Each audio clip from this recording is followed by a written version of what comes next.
We're going to get started in just one moment, everybody.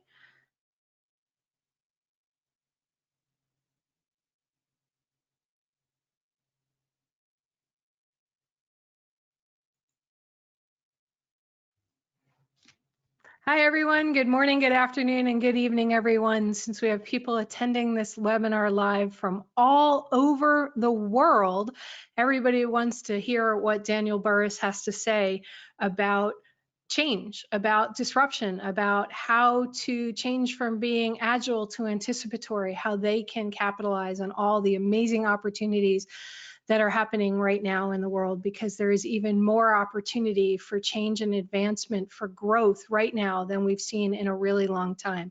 And Daniel is going to talk some more about that as we go on. As people are joining us, thank you for being here with us. Partner Optimizer by SaaSMAX is proud and honored to present a webinar, actually a live stream today, on turning disruption and change into opportunity and advancement. I am Laura Stewart. I am the Director of Online Channel Events, a former MSP, iHeartRadio host, and a fan of Daniel Burrus, and more than that, a fan of business and helping our businesses grow and change. Our guest today is Daniel Burrus, the founder of Burrus Research, and I'm going to show a short video of Daniel to get you started and listen up. And Daniel's going to be with us here, and we are going to talk about how you can transform, how you can shift from being agile to being anticipatory. And Daniel's going to answer all of your questions live as well. So here we go. We welcome Daniel Burrus, who is considered one of the world's leading technology forecasters and disruptive innovation experts. Over the past 30 years, he has established a worldwide reputation for his exceptional record of accurately predicting the future of technological change and its direct impact on the business world. He is a strategic advisor to executives from Fortune 500 companies, handpicked by LinkedIn as one of their first influencers, now with over 1 million global followers, given over 3,000 keynote speeches, and is the author of 7 books, including the New York Times bestseller, Flash Foresight, and his latest bestseller, The Anticipatory Organization. Burrus is a highly innovative entrepreneur who has founded 6 businesses, 4 of which were national leaders in the first year. He has been referred to by the New York Times as one of the top 3 business gurus in the highest demand. Ladies and gentlemen, please welcome Daniel Burrus.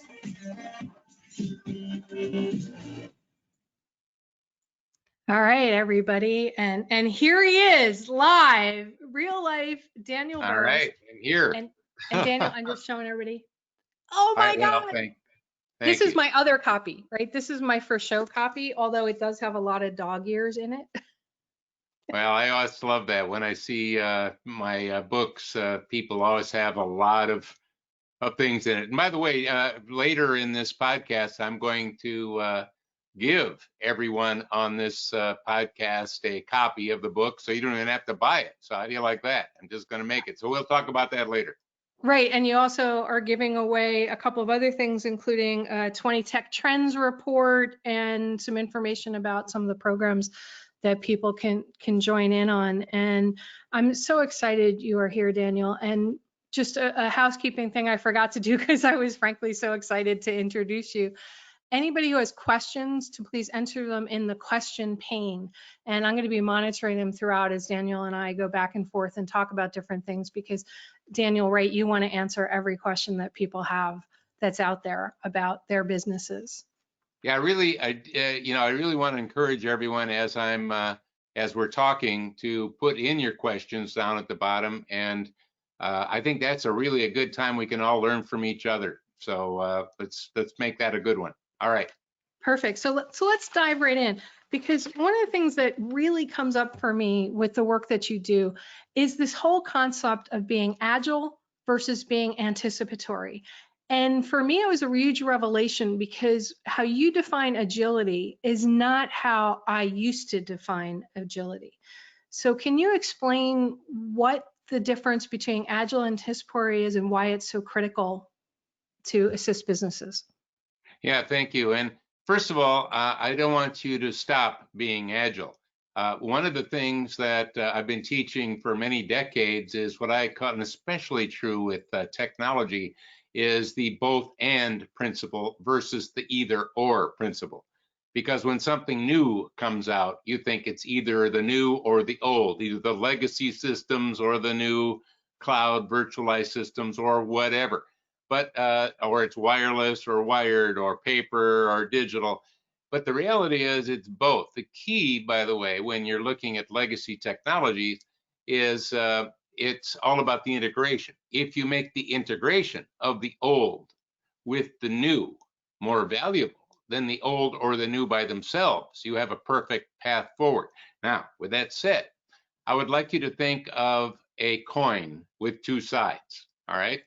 And we'll call this your strategy coin for dealing with the rapid disruptions and changes that are taking place. On one side of that coin, I think most of you have that part down pretty well, and that is being agile. And most organizations have focused on agility to deal with all of the rapid changes that are happening to us. But it's important to understand that agility is, by its very definition, reacting as quickly as you can after a problem occurs. The more agile you are, remember, agility is about incoming issues. Again, that's why you got to be agile. So it's a defensive move. It's not an offensive move. It's a defensive move, but it's a fast reactor. So you react as quickly as you can to a problem after it occurs, as quickly as you can to a disruption after it disrupts. Now, that's good. And I was giving a presentation to the top 50 CIOs just before COVID hit, just before the, we were all locked down. So it's an actual physical meeting. So they were, all of them have over $1 billion IT budget. These are the biggest on the planet. And I asked them, I said, could I see a show of hands? How many of you already have an agile organization? And they all put their hands up. And I said, good, glad you're keeping up. Of course, as you all know, there's not a lot of advantage in doing what everybody else does. That's just part of playing the game. What I'm here to do today is to give you a new advantage by showing you the other side of the coin. And before talking about that other side, once again, you need to be agile. You need to get better at it because there's a lot of things you can't predict. Well, good, you better react fast to it then. But the other side of that coin, which we're going to talk about today, is to be anticipatory. It's how to anticipate problems before you have them, so you can pre-solve them. I mean, how many times have you said, I knew that was going to happen? Well, hey, why did you let it? So that is huge. Secondly, how to anticipate disruptions before they disrupt. What that does, it allows you to turn disruption into a choice. Because today, you're either going to be the disrupted or the disruptor. There is no in between. Just like you're either going to be more relevant or you're going to be less relevant. You can't coast in the middle. By the way, you can only coast downhill. Gravity does have an effect. So coasting isn't an option. You're either going one way or the other. And what I would, so the anticipatory side is based on a science that I've developed over the decades, actually.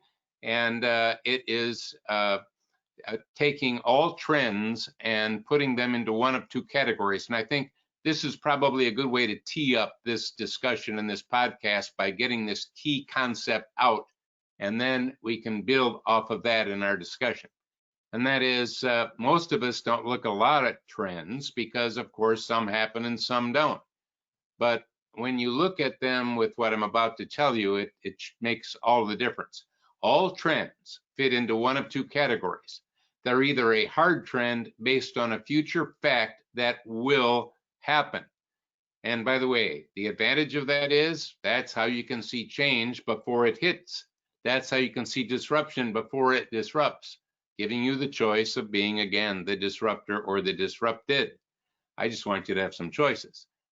The other type of trend is a soft trend, and that's based on an assumption that may or may not be true. Now, it's true that many soft trends are highly likely to happen. Many of them will happen. But so what's the difference? Risk and innovation. That's the difference. certainty versus uncertainty. That's the difference. Because if you are certain something's going to happen, you have the confidence to make a bold move. Let me say that again. If you're certain that something's going to happen, you have the confidence to make a bold move. If you're uncertain, what do? Well, you hesitate. And now let's think of your customers, the people you're selling to. You know, if they're uncertain, what'll they say? Well, thank you, I got to think about that, or I'll get another opinion, or I'm going to have to ask somebody else because I'm not sure. But when they have high levels of certainty, you know what they do? They write big checks. They say yes because they have that confidence to move forward. That's where hard trends come in. Hard trends gives you the certainty to make a bold move. Two other quick things, Laura, and then I'll give you a chance to ask me some questions. Okay. All right. One is a trend by itself, it's worthless. Now wait, I've been doing this for over 35 years. I just told you a trend by itself is worthless. It is. It's academic. Who cares? Unless you attach an opportunity to it. The minute a trend has an opportunity for you in it, it bursts into actionable life. So I don't want academic discussions. I don't have time for that. Neither do you. I want actions. I want to know what to take. I want to know what to do. So a trend needs to have an opportunity. So if it's a hard trend, you know something's going to happen, some disruption is coming, and what are you going to do? Well, you want to have an opportunity either for yourself or for your customers around that. If it's a soft trend, I love those too. Why? You don't like them, you can change them. Many of your businesses were disrupted by COVID. I mean, you weren't prepared for everybody working on the edge, meaning edge computing, of course, by taking their computers home and doing everything from their house. How do we sell our gear when all of a sudden it's completely dispersed, scattered to the wind and all of these in everybody's house? That was a huge disruption. And of course, a lot of us had sales and revenue decrease in certain areas around that. By the way, is that a hard trend or a soft trend? If your sales are going down, is that a future fact that can't be changed? And I would suggest, no, that's a soft trend. If you don't like it, you can change it and bring it back up again. However, if you continue to do what you've always done, remember the old saying, if you do what you've always done, you'll get what you've always had? I got a new one for you. If you do what you've always done, you'll get much less of what you've always had because the world changed. Have you noticed? So soft trends and hard trends allow you to have some power and control over moving forward. So in our discussion today, we're going to be focusing on not agility. Frankly, you got that down, and I'm glad you can do that. We're going to be focusing on how to be anticipatory and how to turn all of this rapid change into your personal and organizational advantage. So many thoughts come up, and I jotted down a ton of notes just on what you just talked about, Daniel. And it reminds me of something that hit really close to home for you and I when we logged in earlier just to test all of our audio and video and everything. And I think it's important to kind of share it to help you for you to expand. So just before, for those of you who are listening now, normally every morning, my lawn guys come every Friday between 8:30 and 9, and they're normally gone. Now, if I'm right, Daniel, what you were talking about, I should have been able to anticipate that they had not yet arrived and probably were going to arrive right when we're about to start this and have all their machines all around this window that you see here. I didn't anticipate that. So I had to run outside 10 minutes before and beg them to just go away, which they did because they're great guys. You, on the other hand, had I had a whole different guys. thing. Yeah, let me explain what I had, and that is, so in your case, you knew they come on Friday, they hadn't showed up yet, and you could either pre-solve the predictable problem or let it play out, and you were letting it play out until you started actually seeing them happen. It's like, oh no. In my case, I had some people that were kind of come randomly. They don't have a day. This is a one-time thing that they were going to do, and it does make noise. And all of a sudden, just beforehand, in other words, I couldn't anticipate it. So I had to be, in this case, agile. See, agility does play a role. And I could see, hey, they're getting ready to do something. It's going to make noise. I better real quick before we get going, take action on it and keep that from happening, which I did. So in this case, we need, again, both to be agile and anticipatory. They both play a key role. All right. So let's, and there's also words. Let's, I think I want to mention something about the words we use. Great. I think I would love for you to do that, and I'd love for you to also expand on the whole idea of data that enables us to almost be anticipatory agile in addition to just being traditional agile, and why the words are so important in all of this. And I'm going to drop off video so you can chat. Yeah, no, absolutely. Well, data is absolutely key for us, and more than ever before. And I would like you to think about, in your mind, I want you to picture a triangle right now in your mind. And I'd like you to, in your mind, picture a little arrow pointing up, and the arrow is value, all right? And in that triangle, at the base of the triangle is data. Next, as we go up, is information. Next, as we go up, is knowledge, and at the top is wisdom. The value goes up. And we're creating amazing amounts of data. I've been driving a Tesla for the last 4 years, and wow, it's producing a lot of data every day. Now, nobody's reading that data. They're converting it into information, and that information is something that we humans can now absorb. But we're drowning in information because we're creating more and more data. I mean, we think we got big data now. Next year, we'll have a lot more. The year after, way more. So the key is I want actionable insights. What I really want is knowledge and wisdom from that data and information, because those are the actionable components to this. One other little element on data, as we have the Internet of Things and edge computing and 5G and all these technologies and AI helping us to convert it into a more actionable level, giving us augmented thinking, as well as augmented products and augmented services, thanks to AI, machine learning, and so on. All of these present huge opportunities for us to apply these tools in new ways. So I think, again, it's about the acceleration of those trends and how that works. Now, I'm going to let you ask me some more questions. Okay, cool. I love it when I get to ask you questions. And some people are asking why the slide is blank underneath what you're talking about, Daniel. So I'm just going to address that. Really want you to focus on what Daniel is talking about and what he is saying versus having some random words or things out there. So that there is a reason for that, everybody. It's because we want you to really listen and focus on what Daniel is talking about. So Daniel, for me, the idea of hard trends and soft trends is still, even though I've been studying your work for a while, I can't always see it because I'm like mired in the day-to-day of the business. Looking for the data, I'm thinking that we may all not be looking for the data in the right places or seeing the data for what it is. How does somebody step back and go, this is what I need to be looking for? Yeah, there's a couple of elements to your question. So one of the elements of your question is, how do I find time to not be managing the crisis and manage the opportunity? Perfect. So that's an element of that. And the reality is you need to put it in your calendar. It ain't going to happen because you're going to be really busy. I mean, why didn't the cab driver think of Uber? Why didn't Marriott think of Airbnb? And I know why. They were all busy doing what they've always done.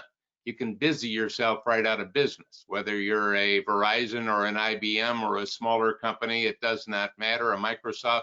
Hey, we can all get way too busy when we have a world of accelerating transformational level changes taking place. So here's what I would suggest as a solution, because I love to give solutions, not just insights. And that is, in your calendar, you may need to make an appointment with yourself. And because if you don't, you'll be putting out another fire. But this is about opportunity management. This is about the future. By the way, the future is where you're going to spend the rest of your life. Maybe you should think about it a little bit. Maybe you should actively shape it rather than let it unfold. So, which is what I'm all about, getting you to do that, because I think you have a lot of power that you can exert in that hour of opportunity.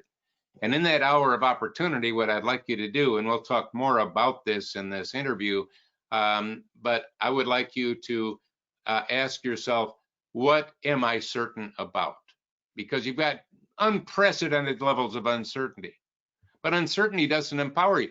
Certainty does. Strategy based on uncertainty has high risk. Strategy based on certainty has low risk. I like certainty. So I would like you to ask, what are the hard trend future facts that I know? You know, for example, edge computing. I mean, is that a here today, gone tomorrow thing, or is that something that's going to get more powerful every year? You already know the answer. That's a hard trend that's exponentially growing. 5G, is that here today, gone tomorrow? No, 5G is definitely bigger tomorrow. Followed by what? 6G. I'll be right. See what I mean? There's a lot that you can predict about the future. Is the cloud, we're putting a lot in the cloud. Hey, is the cloud getting full? No, the cloud's not getting full. So we're going to put a lot more in the cloud. And it used to be that the cloud didn't have security. But now what's happened? Well, technology lets you do things that used to be impossible. Things that things shift on you. That's where we have to help our customers and change their thinking, because now the security is in the cloud. If you're not in the cloud, now you're less secure. So there's, but a lot of our clients don't understand that. So I think, you know, the opportunity for us then is to look at these changes that are taking place. What are the hard trends? What are the opportunities? What are those soft trends that I can influence in a positive direction? And what are the predictable problems that my organization is going to have? I can see we're going to have that, and then pre-solve it so you don't have it. That's how you move faster, move forward faster. By the way, you'll get a big list of opportunities. Laura, I know you've done that. And what you got to do is pick one or two, because big lists never happen, and make them so. One last comment about hard trends and soft, because you also had another element to your question. And that element to your question was, I want to make sure I'm real clear. Is it a hard or a soft trend? And Right. here's how you know the difference. All right. Number one, can it be changed? So if that trend can be changed, it's soft. If it can't be changed, it's hard. For Can you give an example, example? There's three categories of hard trends. Remember, I'm going to give you all a copy of my book. I'm not here selling you something, so you can learn more if you want. But there's three categories of hard trends. One is demographics. Now, we have people from all over the world. In this country, in the United States, we had 78 million baby boomers. Notice the word I said had. Now we have about 68 million. You know why? 10 million have already died. See, they're at the end zone. They're not in the beginning. The beginning demographics, they're still making babies and having more.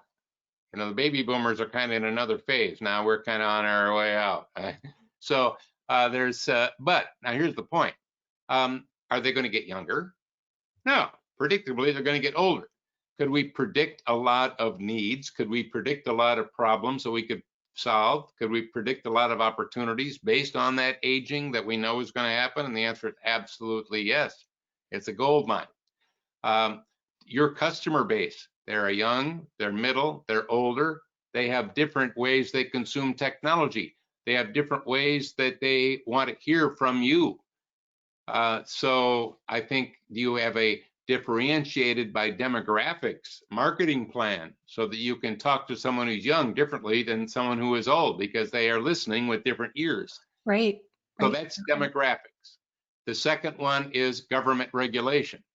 And I bet none of you thought I'd say that, but oh yeah, that is a big one. I just want to stop you for a second, because I'm seeing questions coming in around that. You know, Yeah. we're recording this right around elections in the United States. There's been changes outside in Europe, and that is a big one where people are commenting to me right now saying they're afraid. They don't know if a hard trend is really a hard trend, if a soft trend is really, because they don't know what's going to happen around government regulations. They feel like everything is Good. so Let me up help in the you with air. that. All right, let me help you with that. You know far more than you realize. Let me just ask you this. And this could be true of any country because we have elections in other places as well. And if you aren't having them right now, you will, predictably. Okay. So, let me give you an example. There are regulations that are debatable, and they may or may not happen. They're in the soft trend category. And if some of those regulations might benefit you, you want to have some strategies to make them happen.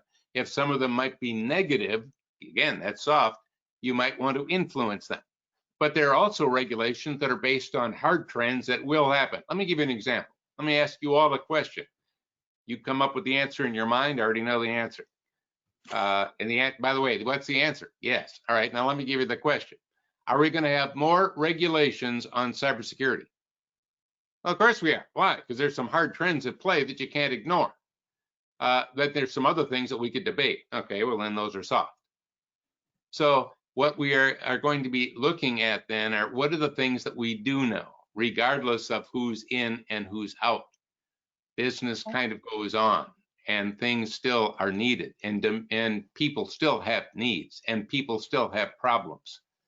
For example, a lot of government leaders up to this point in the last 4 years, not just in the US, but in other places, have been turning more inward, and you might think globalization is a trend that's kind of going away.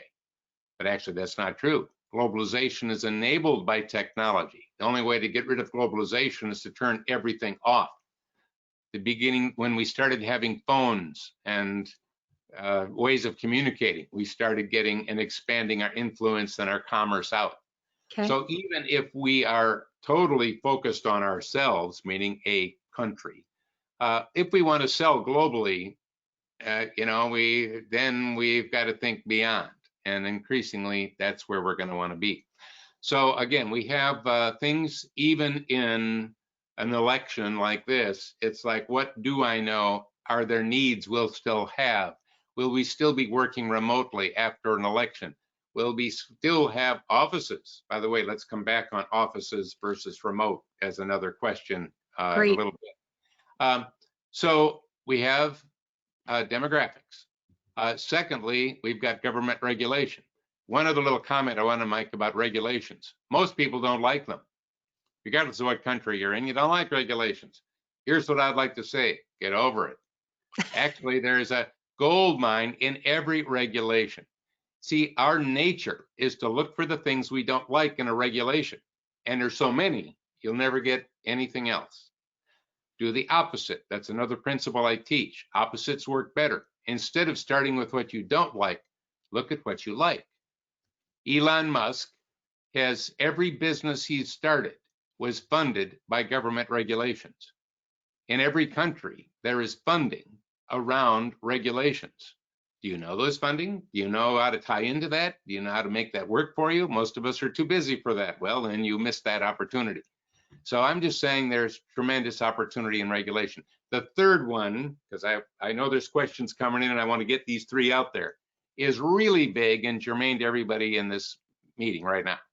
And that is technology. And technology lets us do things that were impossible before. And ever since 1983, long ago, that's when I discovered Moore's Law. Yep, Moore's Law existed way back then. Most of us didn't know about it, but because I was teaching biology and physics before I started the 6 companies that I've started, I was kind of a science guy, and I came across Moore's Law, and it was like, wow, the guy nailed it. Think about this. I'm way back in 1983 in DOS. And I'm looking out at the year 2000, and with Moore's Law, processing power doubles every 18 months as the price drops in half. I could know way out in 2000 how much a computer would cost and how powerful it would be. Well, if I know that, I can make a lot of predictions about how we'd use it. I did, I was right. But I needed more than Moore's Law, so I came out with a law of storage and a law of bandwidth. Unfortunately, I did not call them the Burrus Law of Storage and the Burrus Law of Bandwidth, but nonetheless, those three together have been a driving exponential change as we go forward. An exponential creates a graph like this. Now, here's something I think is important for everyone listening. The pandemic has accelerated exponential, way beyond exponential, way beyond, way beyond. And I'm going to get into specifics in just a minute on that. When you have a dramatic acceleration of technological change, you have dramatic new opportunities. Are you too busy to see those? Are you tapping into those? Are you helping your customers tap into them? You need to be, because there's more opportunity right now than ever before. Even though we let's still have talk about COVID that. going crazy, even though we got elections going crazy, oh man, there's more opportunity than ever before. You've got to blow away the fog so that you can see the mountain of opportunity. By the way, what's the fog? It's the news. So blow away the fog. And by the way, it isn't just election fog. Let's face it, in every country, bad news sells, good news doesn't sell. And if there's no bad news, they give you the anniversary of bad news. I would like you to understand the power of what really is there for us. And we're going through, so acceleration, COVID acceleration. Why is that happening, first of all? And then I'll tell you what exactly is accelerated and how much. All right. Why is it happening? Because, and you all know this from your own customers, people actually are slow to change. Digital transformation, well, they were kind of slow to it. Doctors and nurses and hospitals knew all about telemedicine and been using it a little bit until COVID. People bought things online quite a bit, but after COVID, whoa, something happened. We knew about working remotely and using Zoom and GoToMeetings, and we were doing that. But when we're forced to change, what happens? That's what the pandemic did. It forced us to change on a global level. When you're forced to change, what do you got to do? Well, now you got to change. And where did you look? Well, you looked at digital. So let me give you some of those changes right now. I've got a little list here, and this has all been really research because I run a research company. All right, e-commerce accelerated 10 years and 5 months. Now it was already on a growth, but whoo, shot up. Now it makes sense, doesn't it? We were all locked down. What are you going to do? You're going to buy online. No wonder e-commerce went crazy. No wonder cloud providers are doing so well, and so on. Telemedicine, virtual office visits accelerated 5 years and 5 months. Makes sense. Try to see a doctor now. You're probably going to do a video first. Teleeducation, remote instruction. School systems, universities, they've known about that. It's been around, but 8 years and 5 months, because what happened? They got locked down. We got to do something. Remote working, 10 years and 5 months. I mean, we were doing it before, yeah, but not like this. Whoa. AI, machine learning, cloud computing, demand forecasting, 6 years and 5 months, easily, like that. By the way, how do you think you're developing new drugs? AI. How do you think we're doing supply chain demand forecasting? And hey, that's AI, machine learning. Smart virtual assistants, chatbots for business. That's 5 years and 5 months. Virtualization of products, virtualization of services, software as a service. I introduced this about 14 years ago in China at a giant conference. I called it XaaS. And X stood for everything as a service. And I would say, hey, that's playing out right now. What would you like to make a service? You can do that with virtualization, 5 years and 5 months, because we are already on a good track with that one. Cloud services, 4 years and 5 months. How about high-speed data analytics, 5 years and 5 months. Business process automation, 4 years and 5 months. AR, VR, 2 years and 5 months. It didn't happen quite as fast, but it's starting to move. Internet of Things, edge computing, 4 years and 5 months. Mobile banking, auto checkout, 5 years and 4 months. Blockchain, 2 years. You get the one more, adaptive and predictive cybersecurity. Adaptive and predictive cybersecurity, 5 years and 5 months. Now, I'm going to stop there. What's the point I'm making? The point I'm making is you thought change was fast before. Yeah, it's actually accelerating way beyond into 2021, beyond what you're used to, and you've got a choice. You can either react as quickly as you can to it and be as agile as you can to all that incoming. And by the way, how's that working for you? Or you can start anticipating and getting ahead of the game. I just was talking to a global company. I won't mention their name, but you would know them in a second. They're very big. And they're behind their competitors. And I was with their C-suite on a global conference just yesterday. And they said, how do we get to the front of the train? We're back in the train right now. How do we get to the front of the train? And I said, well, that's actually the wrong question. You want to ask yourself, where's the train going? See, if you're in the front of the train, you're just in the front of the train with the other competitors who are better than you right now, and trying to compete with them in the front of the train, which is sealed in a compartment heading somewhere. I want to know where it's going. Why? Because then I can start jumping ahead of where the train even is, so that I can anticipate where it's moving, and I can have my customers and everyone else ready to take advantage of that in real time. All right, Laura, I've been talking quite a bit. Let you ask me some more questions. Okay, cool, because I've had a few come in, and I had one person say they couldn't hear you, so I'm hoping that everybody else can. If you can't, please put that in the chat.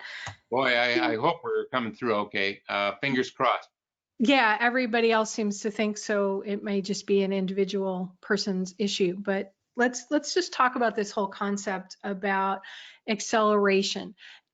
I'm thinking this is not the first time that we've seen massive acceleration in technology or other trends. From your experience, have you seen increases in the percentage of companies that are seeing the change, anticipating the changes in acceleration? And for those that may only be able to think of this as, I'm sorry, nothing's happening, everything's shutting down, what can they begin to do to help them shift? And I know you said stop watching the news, get rid of the fog, put time on your calendar, but some really big specifics for them to start seeing that abundance acceleration is there, and it's gonna stay. It's a flow, right? Yeah. There was again, there's elements to your there's a couple of prongs to that question, but let me give you a quick example in early March when we were first locked down. And whether you were in India or wherever you were in the world, in March and April, we really locked down. One of the reasons we did is this disease was so new, we didn't know much about it other than it was airborne and highly contagious and deadly, which means, hey, we locked down. And so I was interviewed by the CEO as a publication for a convenience store owners. You know, you go into a gas station and there's a convenience store. I mean, those are all over the world. And so about 10 years ago, I gave a speech to all the owners, and they've been interviewing me over time. So now everything's locked down. No one's coming in for gas, and their stores are having to close down. So they interviewed me saying, what do we do? We're going to have to lay off our people. We're going to have to shut down. Very few people are coming in and driving anymore. What are we going to do? And one of the principles that I teach, and I already mentioned, is opposites work better. We talked about that already. So what I said right away is, oh, you got to be hiring people, not firing people. Instead of being a convenience store waiting for customers to come in, which is what you've done all your existence, you need to shift to being a necessity store. And what you need to do is ask yourself, since people aren't coming in, I only got one more option. I got to go to them. So how do I go to them easily? Well, there's a lot of people that drive for a living, Uber and Lyft, that aren't taking people to restaurants and bars anymore. You could get them at a bargain price because they got cars and they got no customers. So why don't we deliver products to them? And why don't we change our product mix just a little bit? Instead of having maybe a lot of tobacco, we have a little bit more medical supplies, a little more extra strength Tylenol, maybe some hot food. And by the way, when maybe there's customers that you've never had before that never came to your store that now will become, maybe when this pandemic is over, which it will be, by the way, you'll never go back to being just a convenience store. Well, I've had one chain since I shared that that ended up within 2 months of that hiring over 20,000 employees because they made the shift. They started growing instead of shrinking. Once again, we can write it down or we can think different. What I'm really getting at, Laura, is it's about our mindset. And there is more than just hard trends and soft trends to be anticipatory, as I've talked about. There's taking your biggest problem and skipping it, which I love. There's opposites work better, which I love. There's doing a time travel audit. So if you're talking to someone, you know if they have a past, present, or future mindset, so you know how to talk to them and seem relevant. There's many elements to this that help you to move forward faster. And I mentioned legacy technology earlier, but what really worries me the most is legacy thinking. And most people have a rear view mirror view when they're looking ahead. They're looking really behind.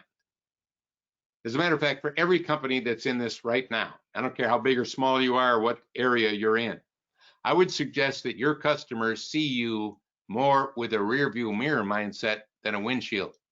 They know more about what you were and what you did than what you're doing or what you're about to do. And by the way, that's your fault. You've let that happen. So what you want to do is to at least help them to see what you are now and where you are going. Because the more they can see where you're going, and by the way, if you're enabling them to get to where they're going, and if we co-create the future together, wow, we are no longer vendors. We become a strategic partner, which is really, a lot of people would say we're strategic partners. Yeah, you're not. You're just a vendor. You're just using fancy words. Trusted advisor. Yeah, you're really. So what I would like you to be is really those things. I love that. And what you just talked about reminded me of a story I read. I think it was in Forbes or somewhere, about a restaurant that was, I forget how far he was from outside a major city, but he saw a trend of the Teslas, the electric cars of the world coming. And he said, how do I get more people in? So he approached Tesla to put charging stations in his restaurant parking lot. Yeah. His business transformed because now all these people were coming, they were staying longer at his restaurant, and they were able to charge their cars and go on. And then they would get them on their return trips because they wanted to charge before they went back to the city where they were coming from. So they could take these longer drives now because they had a safe place to stay to do their stuff. And he was near a park, so he also created picnic baskets so that people could get their picnic baskets and go out to the park and spend a day out in the parks and stuff like that. We have so many questions that have come in, Daniel, so I'm going to transition. I've interspaced some of them, but let's dive in for a couple of them. Well, we already talked about that one, so let's switch to another one. There's a number of questions around marketing and how you can look at the stuff you were just talking about, especially in technology. Many tech companies, I'm reading it, all do the same types of outreach: social media, Google ads, banner ads. Is it really a hard trend that this works and they get leads that turn into sales? Or is this really becoming an outdated way to reach prospects? What do you foresee in how companies will reach their prospects in the future? I don't know what that is, but let me turn it off here. I would say that, first of all, here's an overriding really important principle for you. It's not the tool, it's how you use it, right? It's not the tool, it's how you use it. By the way, where is most of your big margins going to be going forward? And I know who's in this audience listening right now, and I know the different components because Laura was good in helping me to see that. And your biggest is going to be helping them to actually apply those software or hardware tools, whether it's software as a service or whatever it might be, to get competitive advantage. For a simple example, Microsoft Word. All of us use Microsoft Word. How many selectable features are there in Microsoft Word? Now think of an answer in your mind. It's a big one. Think of it. How many could you actually select? The answer is over 4,000. Now, how many do most people use? What, 12? By the way, how many did they pay for? Well, they paid for 4,000. In other words, everybody's underutilizing a powerful tool. And when we give them a new version, when they get a new version of Word, What do all the users say? How do I get the classic view? Right. Dumbing it down. So here's what I'm telling every one of you. Listen to this. All of your people have dumbed down all the stuff you've given them because you've never changed how they think about the tool. What you've done is help them learn how to make sure it works, how to make sure that it's kind of like being a plumber, make sure that they know how to turn it on and off and there's no leaks. I want you to go beyond that. I want you to help them get true competitive advantage from everything that you give them. If you do that, you'll be able to charge more. They'll want to spend more time with you. When it comes to marketing, I think that, remember, marketing is future oriented, sales is present oriented. Salespeople, they care about sale today, they don't care about sale tomorrow. Marketing is teeing up the sales of tomorrow with what they did, the sales that will happen with what they're doing. And so with marketing, what I want to do is to use all those tools, and I believe that LinkedIn and social media and all of those tools are being dramatically underutilized. I could say for the last 12 years, every single year, I've made a good high 6 figures just on LinkedIn alone. And now most people would say I'm on LinkedIn. Yeah, so what? Have you made it an income stream? Now, there's ways of doing that, or there's ways of just saying I've got a lot of followers. You have a lot of followers on Twitter? Yeah, but are you monetizing them?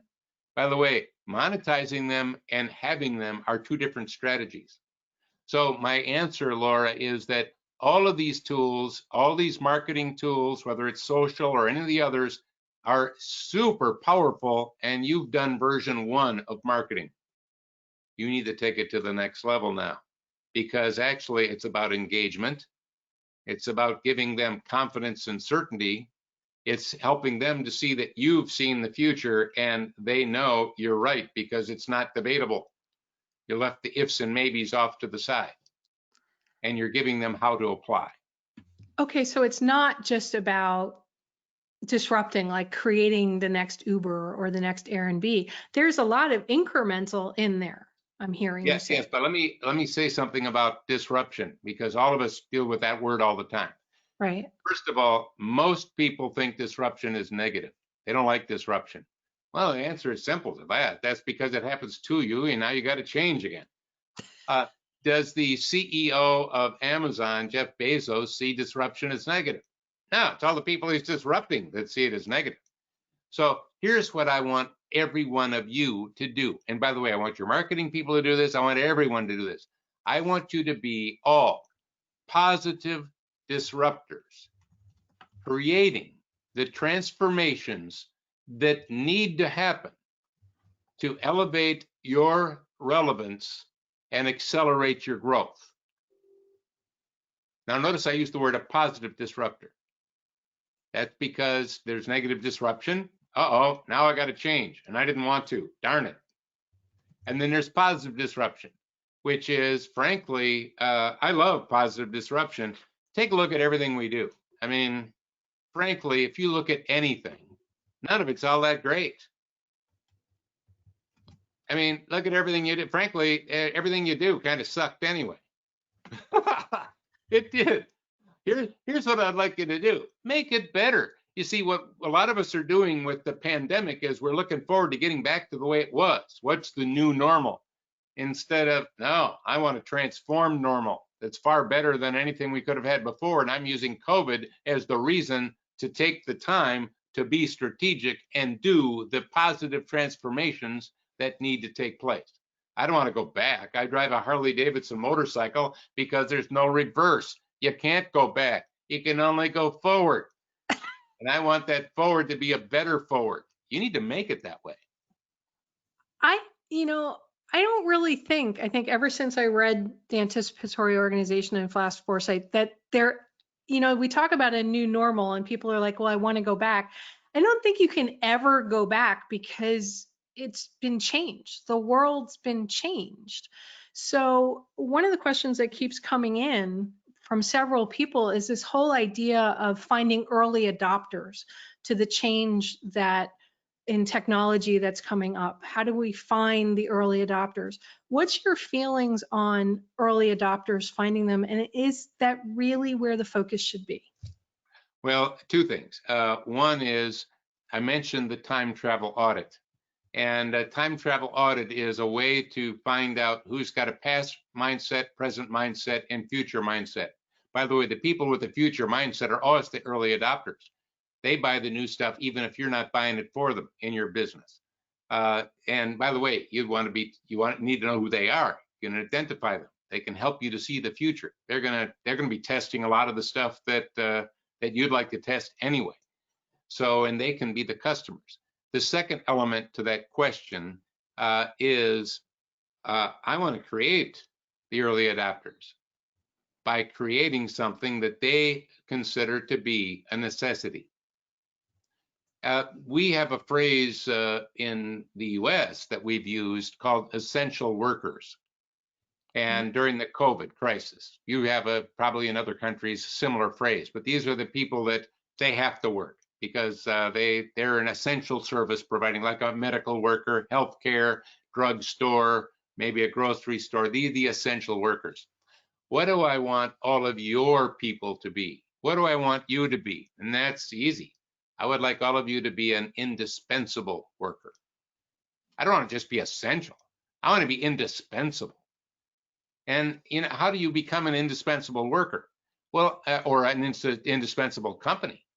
I think that's a strategic question. You need to sit back and ask yourself, what would make us indispensable to our customers? And by the way, remember I mentioned one of the principles that I teach is to take your problem and skip it? I love that one. All right, this is how you could apply that. You might think, how can I figure out how I can be indispensable to my customers? Well, opposites work better. Why should you figure it out? Skip that. Why don't you ask them? Ask them, what would it take for me to be considered indispensable to you? And then just listen to what they tell. They'll tell you. They'll spill the beans.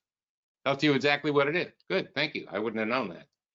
So I think we need to ask better questions to get better answers. I would like you to be indispensable. You better take that hour once a week that I talked about in the beginning of this, that you're going to put in there where you're an opportunity manager. And that's where you're going to create the transformations that need to happen. By the way, I'm noticing the time, and I want to make sure I get a couple of things in very quickly. One is we say words all the time, but we don't have a shared definition of the word. So then again, we don't even know what we're talking about. I was just at a meeting, again, before COVID hit, of the top AI experts from around the world out in Washington, D.C. There were about 30 of them in there. They were machine learning, artificial intelligence. Before the meeting started, they were all talking. One was saying a cool machine learning application they had. Another one had a little AI thing. So I just came up and I said to them, let's start the meeting by, why don't you tell me your definition of artificial intelligence? And I asked several different people. I did the same thing with machine learning. Guess what? They all had different definitions. In other words, they didn't even know what they were talking about. So we started the meeting by coming up with a shared definition. So when people say they're transforming a process, a product, or a service, what I found is most of them are just changing it because they don't know the difference. And if you're changing a process, a product, or a service with COVID-driven exponential change, you're falling behind every year. You need to be truly transforming it. And again, because of our shortness of time, I'll just give you a quick way to think about it. Change always comes from the outside in, forcing you to react and be as agile as you can. Transformation, whether it's personal or business, always comes from the inside out. And I like that because that gives me control. I'm actively shaping the future versus reacting to it. So say that one more time. Transformation comes from the inside out, whether it's the inside of you out, if it's a personal transformation, or a business transformation. So if you're just changing something, for example, BlackBerry, Research in Motion, they changed our digital phones because they allowed us to do email when they came out. Right. Apple transformed it, went beyond the phone, went beyond email. As a matter of fact, talking about legacy thinking, this happened. I've seen the video of it. the CEO of Research in Motion, when shown the first Apple iPhone, said, why would anyone want to watch video on a phone? Now, you see, that was rear view mirror thinking. That was protect and defend thinking. By the way, he paid dearly for that. He So did. did all of his people. I want to not have protect and defend thinking, protecting, defending the status quo in my piece of the pie.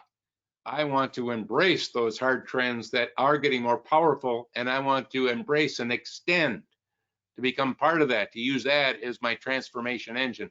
And I want to empower my employees as well as empower customers to do that as well. By the way, that's part of your marketing focus.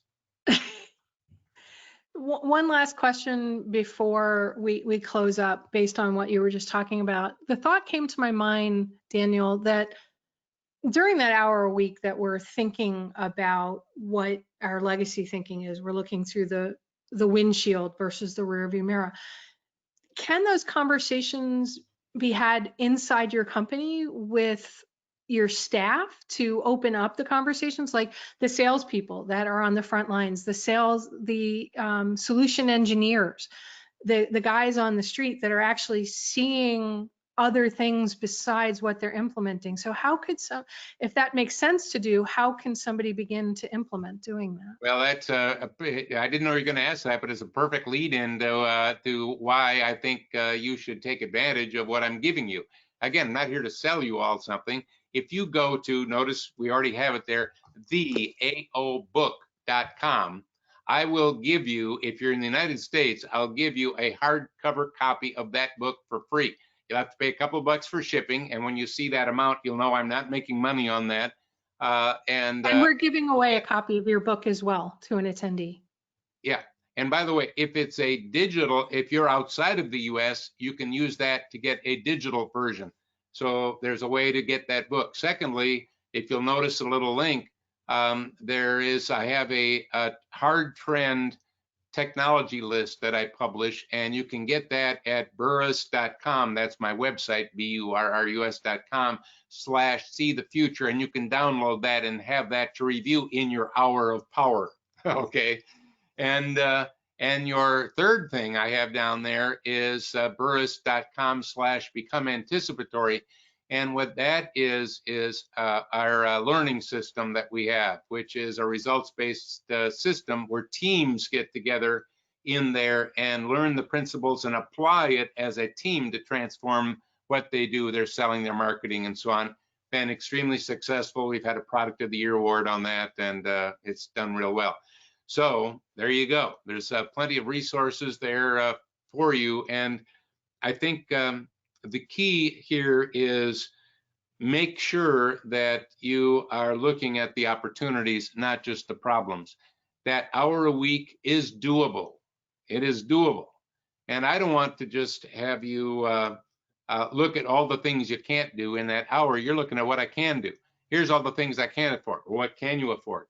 Here's all the things I can't act on. What can you act on? Here's all the things I can't see as I look forward. What can you see? Here's all the things I'm uncertain about. Well, what are you certain about? What are you certain about? What are those hard trends? What are those soft trends?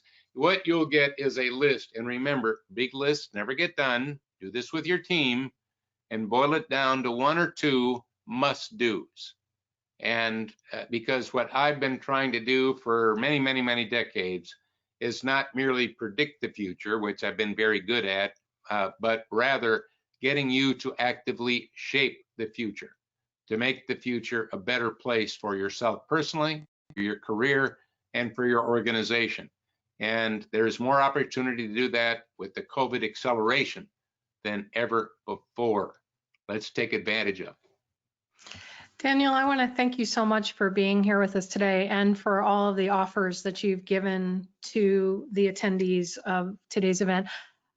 The audience view, when I was looking at, how many people are actively paying attention, I think one moment it moved off 100%. So that says a lot to who you are as a person, as a presenter. And I also know that on burrus.com, that there's many, many resources that are on that website. You have a weekly email list where you talk about a lot of different things that people, so I highly recommend that those listening today subscribe as well to your website for the insights that you provide. Yeah, there's a lot of my open webinars that I've been doing that you can find at burrus.com/hope. And you can revisit some of those if you want to in there, because that people have been huge audiences paying attention to that, and usual leaders around the world. And thank you so much for being here. And we are going to select one of our registrants and attendees today to receive a copy of the book as well.